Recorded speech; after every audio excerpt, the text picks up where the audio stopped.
Hey everyone, Andrew J. Polk here. We have kicked off our 2020 mayoral election series, in which we will be interviewing all of the mayoral candidates that will be on the ballot here in El Paso. Did it for last election, we did that live, but since this is the Rona season and we're dealing with all that stuff still, we're doing these all taped, but we do have usually more in the interview than we're able to fit on air, as has happened certainly with our first two candidates, Veronica Carbajal and Carlos Gallanar, so we weren't able to air the full interview. We took out whole questions and answers, didn't edit any answers, but we do want to present all the answers to you here, so please enjoy this interview. Joining me now, we have Veronica Carbajal running for El Paso mayor. Thank you very much for joining us today. Thank you for having me. So, for people who may not be familiar with you, you have had one of the kind of longest running campaigns of this cycle. When did you announce that you were running for mayor? We announced last October. Yeah, so it's been a full year now of campaigning going on, so definitely one of the ones working the most to get them out there. But for people who are not familiar with you, go ahead and introduce yourself and talk a little bit about your background. So I am a fronteriza. I'm an environmentalist and a lawyer. I grew up in both El Paso and Juarez. I commuted every day to public school. My mom was a low-wage worker working in garment factories initially and then school cafeterias. I went to, I graduated from Burgess High School, and then I went to Brown University and I graduated with honors and a degree in environmental studies. And then I came home, worked for a little bit on air pollution issues, and decided to go to law school. And so I went to UT Austin, graduated in 2004, and I've been an attorney with Texas Rio Grande Legal Aid since 2004. I'm also a manager, and my practice areas have included environmental justice, housing, including real estate scams, and I've had to sue the city a number of times. So is that kind of what then drove you to want to run for mayor, having some issues with the city and then wanting to effectuate some of those changes? Absolutely. I have an inside view into the workings of the city, the decision-making, as well as the city attorney's office, as well as the large amounts of money that are spent on outside lawyers. And so, for me, I think that every single project has to be designed and implemented with 4 questions in mind. Who is benefiting? Who is hurting? Who is left out? And who is paying for this? And it does not seem like the city has placed the people of El Paso at the center when it has failed to answer any of those questions, really, except for who benefits. And in El Paso, that tends to be the richest El Pasoans are the ones who continue to get subsidies while the rest of us are left out. So that is one of the major campaign issues that you have over on your website. If people want to visit that, your main campaign website, veroformayor.com. And so one of the major issues you put out there is spending on how the spending is handled. So you brought up a bit of it there on subsidies for some of the El Pasoans who already have quite a bit. Are there any other particular aspects that you want to address with how El Paso, the city of El Paso, manages its money? Absolutely. So we know that the city has, is very proud of the fact that it has given away $87 million in tax incentives to about 27 buildings downtown. Now, if you and I go to those buildings, we cannot use the restroom because they're not public buildings. They're privately owned, yet they are publicly subsidized. And that is a problem because we had to wait years and years to have even public restrooms at the Placita, right? Which is a public space. So many of our parks are in need of maintenance. We have had libraries shut down almost the entire summer, the same with our museums. And so I think the priorities are always off. And the city government does behave as though we gave them a blank check and the right to tune us out. And so that is very problematic to me. I think that, yes, we need a thriving downtown. I believe in historic preservation, but it is very clear that there's certain history that matters and other that doesn't. And the fight over Duranguito is one of those prime examples. Yeah, that has been quite obviously a hot button issue, both in kind of the historic preservation community and in talking about economic development. So when it comes to Duranguito and the arena and that signature 2012 bond project, how do you come down on those set of issues? So I'm the only candidate who has actually been part of the litigation. Even with Mr. Leister and Mr. Margo, I think that their perspective is based on what they heard from the city attorney, and they didn't actually read the proposition. The proposition is very clear. We were promised a multi-purpose performing arts and entertainment center. The courts have said you can use the word entertainment to include a sports component, but you're not required to, right? Because sports is not mentioned in the bond at all. They're just allowed to have this sports component. And the reason that it's problematic is that the sports arena is the most expensive part of that project and of the entire bond. So we were promised the Children's Museum and the Mexican American Cultural Center, as well as improvements to the libraries and museums. $180 million has been allotted, not by you and me, but by the city council for the sports arena alone. That leaves $48 million for everything else, which is why people have been fundraising for the Children's Museum. That is why the MAC is being shoved into the library. If we remove the sports arena component, we have funding for all of those incredible things, and we can fix the convention center. We could have the arena, not the arena, a performing arts component in the convention center, as well as the Abraham Chavez, because the convention center is huge. It's 100,000 square feet big, and it hasn't been used. It also has parking. Now, I will hope that people understand that this sports arena, not only was it not included in the bond, but also it's not going to be much larger than Don Haskins. We're talking 2,000 seats larger than Don Haskins, which places it at about 15,000 seats. If you're a promoter, you understand that this is not going to draw a whole different category of performers. It's just not. It's not big enough to do that. And so we have squandered opportunities like Cohen Stadium, for instance, for having bigger spaces that will attract the kind of performances that young people in El Paso have been looking for. But the city isn't thinking that way. The city is thinking, let's go ahead and demolish Duranguito, displace all of these people, which was planned back, in the 2006 kind of administration when we had the Glass Beach study, right? That's super racist. But basically, we're seeing that, being implemented now. Let's displace all of these Mexican older people. Let's get rid of this Mexican history and place this huge arena there. And then once it becomes another boondoggle, maybe we'll get rid of that. But it will have already transferred, the city into this vision that has been planted and planned for so long. If you're just joining us, my guest right now is Veronica Carbajal, one of the candidates for mayor of El Paso. You want to find out more information about her, you can visit veroformayor.com and also find her under similar tags on Facebook, Twitter, and most major social media outlets, right? Yes.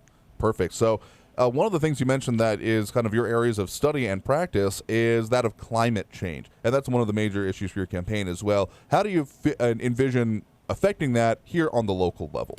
The city had a huge opportunity to buy out El Paso Electric. And by doing so last year, if we had done that last year, we would have, bought a utility that will actually generate money, which we need. And two, we would have had control over the use of solar energy. And so now we're stuck. JP Morgan is going to do what it wants to do, which is they're trying to build a new transmission or transmitter that relies on natural gas. I think everyone is aware that we've had one of the hottest, if not the hottest summers in history. And what this does is really put our health at risk.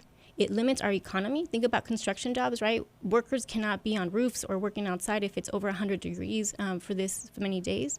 And it also, it's expensive. Our utility bills all went up this summer during the pandemic. And so what does this mean? We need to tackle fossil fuels. And that means the way that energy is produced, as well as the number of vehicles that are driving.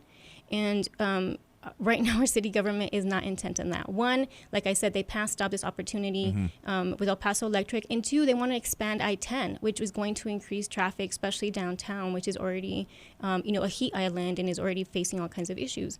What this means for the rest of us is that we're never going to break the cycle. We're always going to have to use our AC even more, which means we're going to have to consume more fossil fueled energy. And we're going to contribute to climate change. So what do? I think that the city has this opportunity to invest in solar energy. That means we should have solar panels on every single city-owned property. We should have street lighting operated by solar energy. We need to incentivize private solar panel installation in people's homes and buildings. Right now, there's so many impediments for you even getting the solar panels, right? And so we need to facilitate all of that so that we can at least reduce our consumption of electricity from El Paso Electric. In addition to that, there are things that we need to be promoting, such as free public transit, such as working with large employers to see how we can help their workers use public transit instead of driving to work every day, and really changing the way that we consider space. The pandemic has shown us just how many people can work from home and how many folks just need to share a space. Our small businesses are struggling, and the ones that I talk to, their biggest ticket item every single month is the rent. They don't own the buildings that they're in. And so we need to really envision, how do we start sharing spaces so that we are, one, not having to build in our desert, and two, we're actually saving money for those who really just need to make it. And that kind of dovetails nicely into one of your other major points here for your campaign, is that of kind of affecting things for small businesses and for working families in general. So you mentioned a little bit about it there, looking at, use of space, rental, how they're able to function within our city. Are there any other major components you would want to affect as mayor for, again, small businesses and working families? We need to recognize that small businesses in El Paso, and this includes micro enterprises, which are 1 to 2, owner operations, or employee operations, do not get incentives the way that the richest El Pasoans do. So we need to shift that to help them, whatever it is. A lot of them just need hand-holding, how to do their taxes, how to, file. I mean, all these different things that really help them, become profitable within a year or two. So that's one issue. The second is doing things like providing free Wi-Fi throughout the city. That would help a lot of people. We know, through the pandemic, how many of us, relied heavily, kids who are right now relying heavily on good internet service. The other is affordable childcare.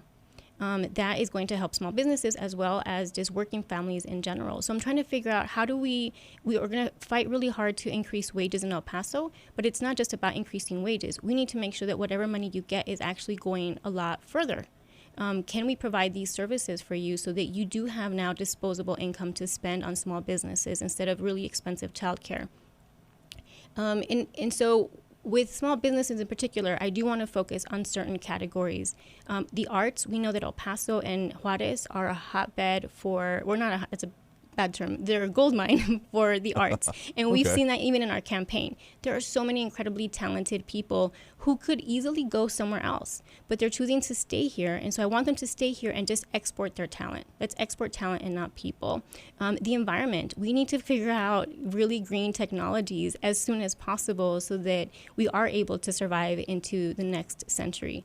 And we need to focus on historic and ecological tourism, because that's really where we need to really rethink the way that we're growing, because some of those buildings, if we knock them down, they're not going to ever come back. Right. We're losing an opportunity to really be an extremely profitable city when it comes to tourism. So those are some of the areas that I really want to focus on when it comes to supporting small businesses. My guest right now is Veronica Carbajal, candidate for El Paso mayor.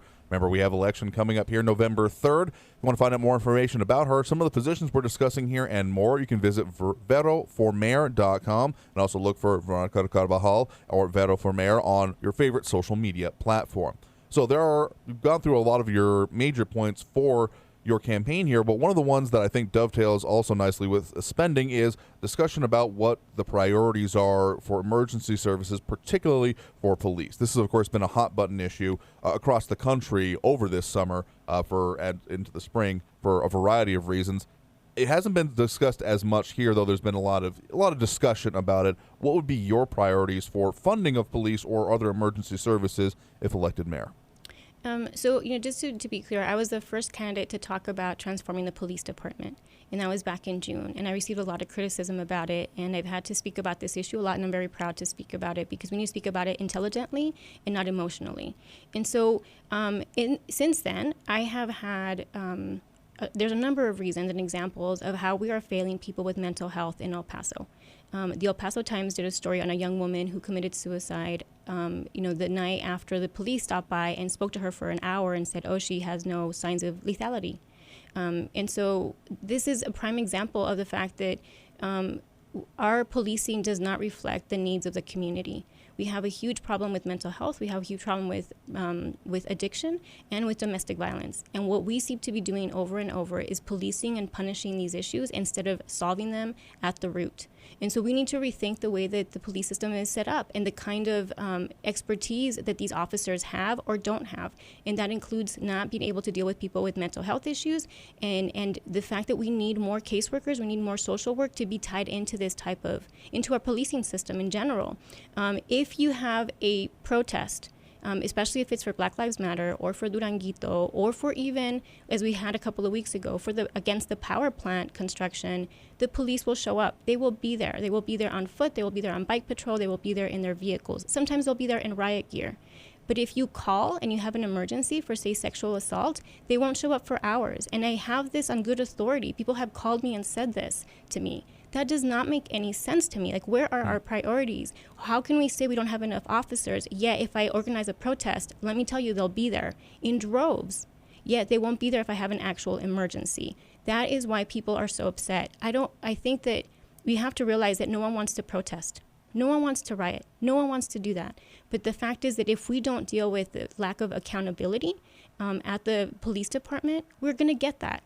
And so I think that my relationships with the community, my interest in dealing with, the complaints of Black El Pasoans, the fact that we do have data showing that Black El Pasoans are profiled disproportionately when it comes to consent searches, that affects our economic development. How many people at Fort Bliss will not relocate here permanently once they are shipped out?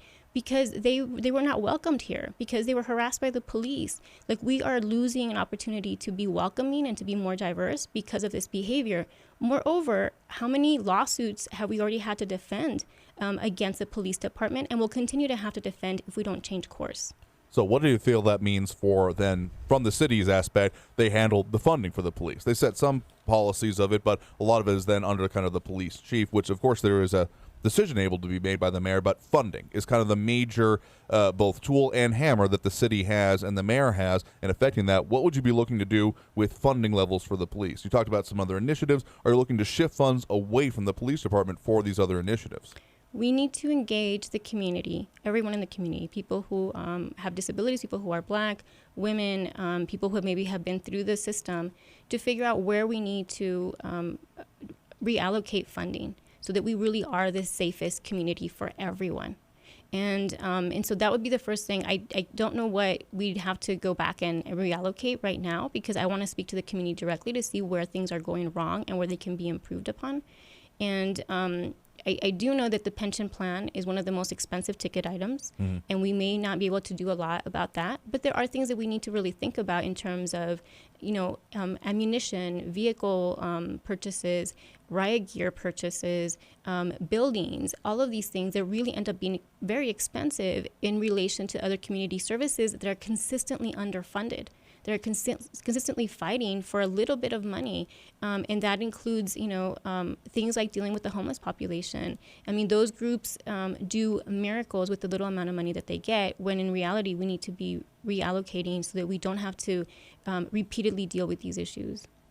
My guest right now has been Veronica Carbajal, candidate for El Paso mayor. You want to find out more information about her campaign, and the issues we've been talking about here, you can visit veroformayor.com and also look for Vero for Mayor or Veronica Carbajal on your favorite social media. So, Veronica, thank you very much for coming in and talking to us about this complex set of issues and the campaign here today. You're quite welcome. Thank you for having me and for being interested in local politics. So thank you to our candidates for taking the time right now, and we'll be continuing this for the next few weeks.